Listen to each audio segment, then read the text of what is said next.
Hey guys, it's Matthew here once again, and I've finally taken to a project I've thought about for the past few weeks but couldn't quite think of how to execute, and that is becoming Shaper himself, or going for a sort of Shaper-esque cosplay type build. One that involves the Scorching Ray ever since the new MTX came out as the Shaper Beam MTX, and Frostbolt with the Black Hole Frostbolts. As well as that, you can see some Mark of the Shaper ring, vortex explosion thingos happening occasionally. That's pretty much all Shaper does, as well as the Slam, which I did try to use Consecrated Path with, but ultimately didn't feel too good. So the build in the end is just Scorching Ray with cast while channeling Frostbolt. And it took a good bit of thinking and decision making as to how I could possibly justify this build over a pure Scorching Ray character, because in my mind, and even now, just pure Scorching Ray is probably straight up better. However, in the end, I decided to go with a pure Cold Frostbolt and a pure Fire Scorching Ray, as is the only way to do it.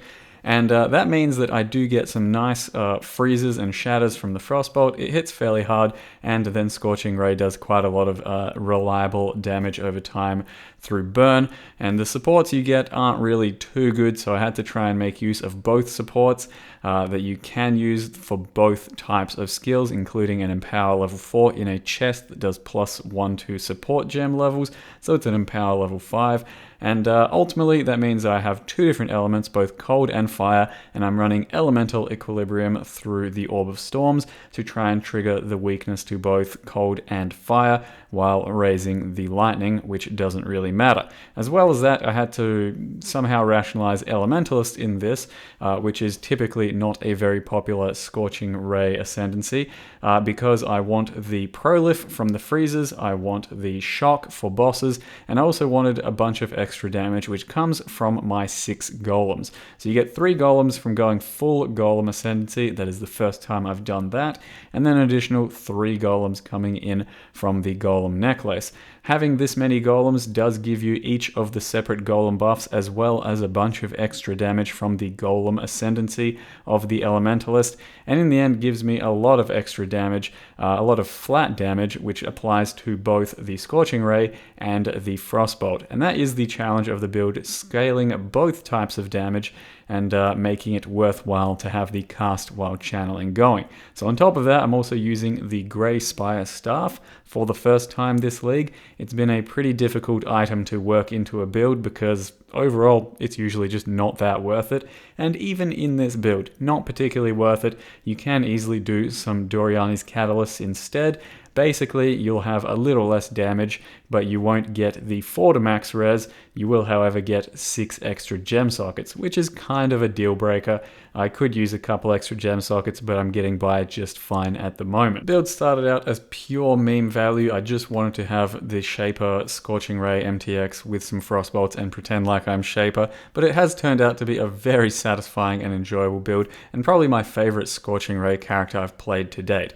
Now I'll leave you with just a little bit of clip of what the actual sounds are like in this build, because they are pretty satisfying, including a double beyond map.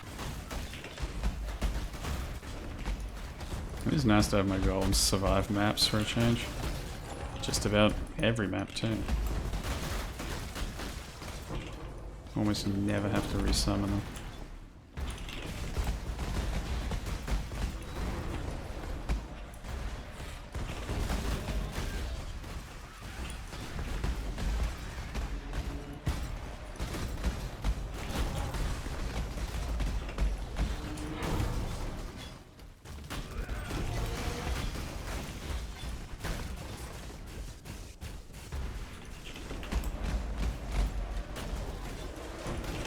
What the fuck is that?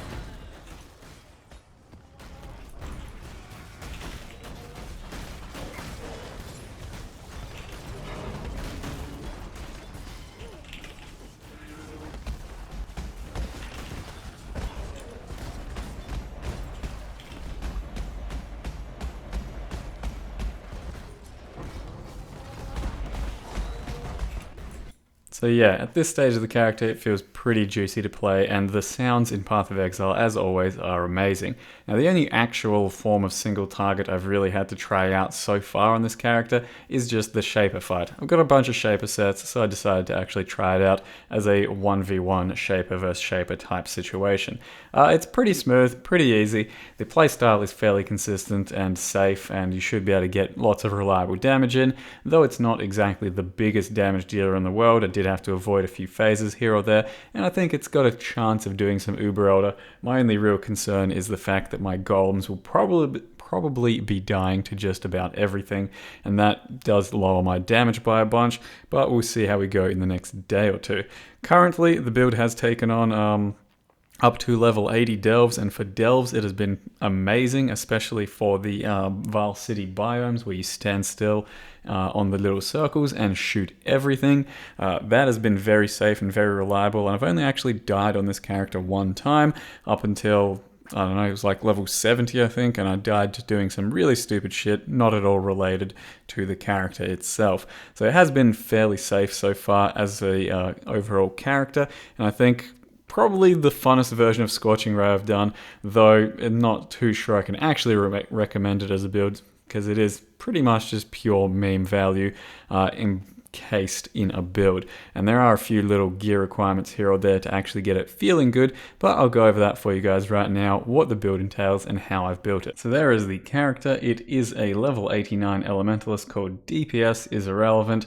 The joke there being, to start with, I didn't think I'd get much DPS, and it's irrelevant because it's a Shaper quote, as well as I just wanted to do it regardless of DPS, wanted to have a bit of fun with some meme action. Turned out to be pretty good so far. I think that may be because you do need a few pieces of certain gear to make it work well enough. Nothing too strict of a requirement. Like I said, here's the Grey Spire staff.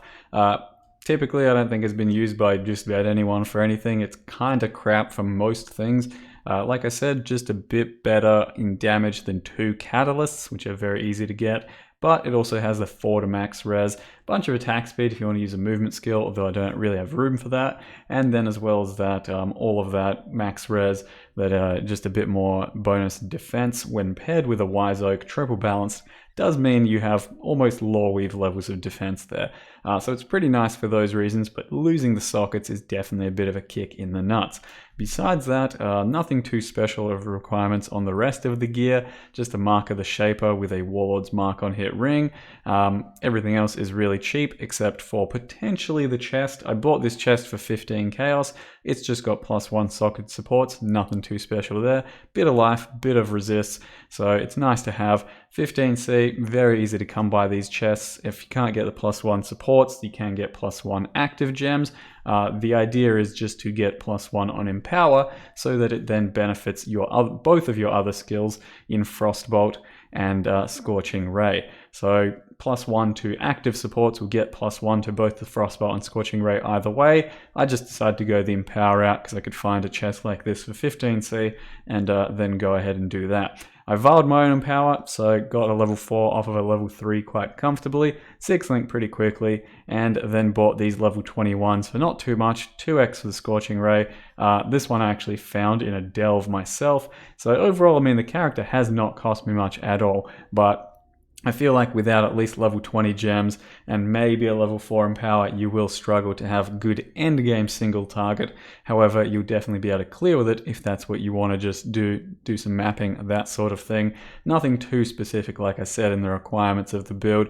It's just mostly when everything comes together just right, it feels a little bit nicer. It won't really feel too great until you probably have a 6 link. I leveled personally with a 6 link or Tabula Rasa with +1 gems. That means that you can get your Scorching Ray and your Frostbolt leveling really nicely with the level 1, 2, and 3 Empowers.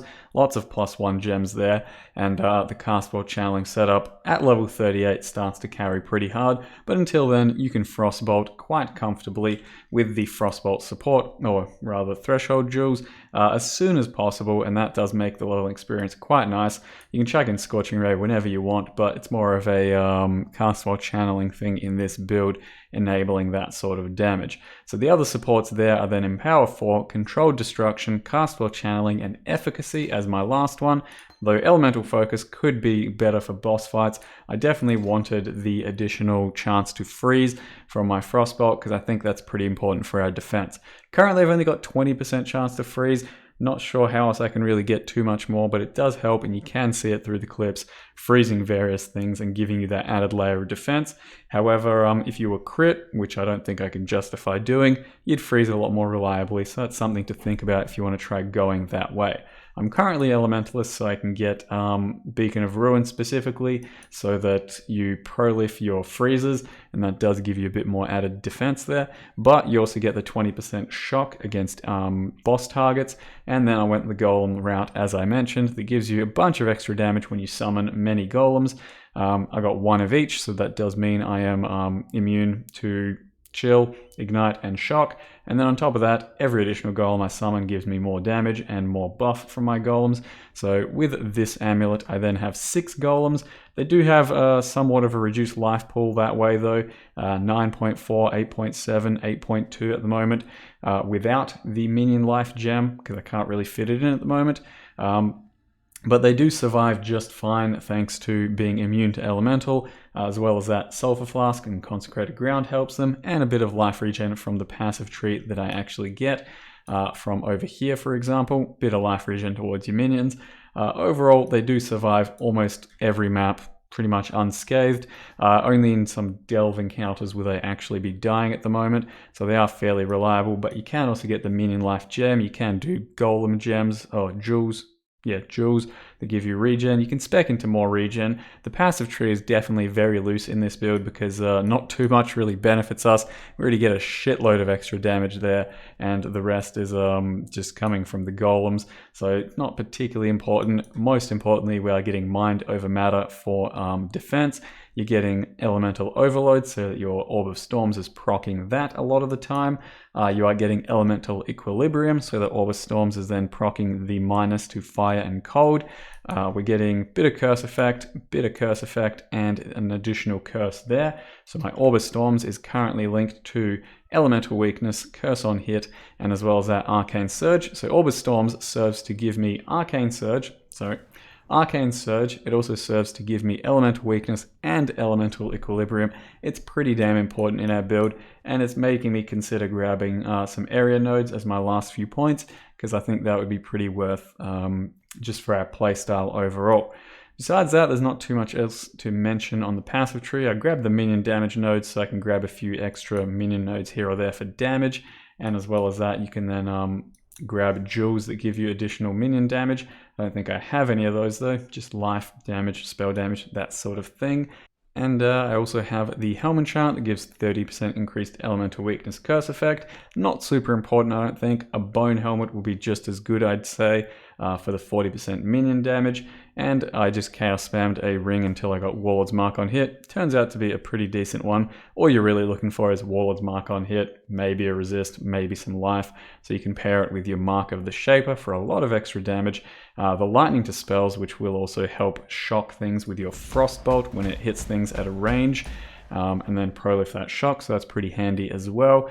And there's not too much else to mention there. Got a Herald of Ash, that's my only reservation with the clarity. Herald of Ash gives your Scorching Ray a bunch of damage, but also your Frostbolt hits really hard, so sometimes at range, Frostbolt will hit something. The fire damage proliff overlap from Herald of Ash will actually be pretty big and can help clear as well. So I think it's worth using Herald of Ash and Clarity in our mana. Do have Mind over Matter, so 4.7k life with all of that mana makes us fairly tanky, and I'm still getting a bit more life and mana as I level up, so it should go up just a little bit in the next few levels. Pretty importantly, you do have cast when damage taken attached to Immortal Call, because that does help you against a lot of enemies and packs that hit you before you hit them. So that's pretty important to surviving the actual sort of monsters you're going to go across throughout the content. And then lastly, the path of building over here tells us we have 225,000 Scorching Ray damage at 8 stacks. Nothing too special, but we also have Frostbolt, which hits for 76k average, at almost 3 a second, so roughly 200k damage as well. It's respectable damage for what it is, bit of a fun meme build, and I think it should be able to take out most endgame content pretty safely, pretty reliably, but we'll see in the next few days. Currently, it's been a beast mapper. It's been pretty damn good for Delve as well. If you're into this sort of play style, it's been very fun, and Scorching Ray, probably the only way I could really play it at the moment, because I've done a lot of basic Scorching Rays at this point. Don't really feel like doing another one, so I had to meme it up a bit and do something a bit different. It's really good for the open maps. It's pretty damn shit for the closed off and maps with doors and all that, so be careful of those. But that's currently the build. Shaper, Shaperette, Shaper Elementalist, I don't know what the fuck you want to call it, Zana's mom. So there it is. That's the build. It started out as a meme, turned out to be pretty good, I'd say, and worth playing, at least on my end of things. Someone who's played just about everything. So thank you very much for watching, guys. Hopefully I'll have some endgame content video in the next few days, and I'll see you next time.